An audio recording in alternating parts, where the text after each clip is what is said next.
giật lưng bán như này đó sự đây không có lên lan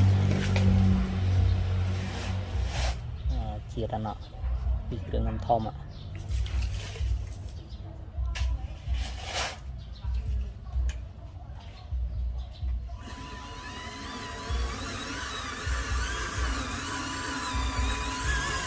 bảo xài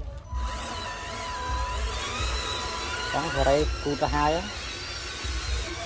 tiếp này mình mò rồi ra mình mò khăn mang tặng đi một chút kia đây này chuột ấy vậy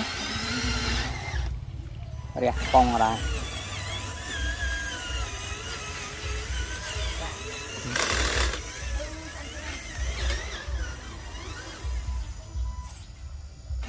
con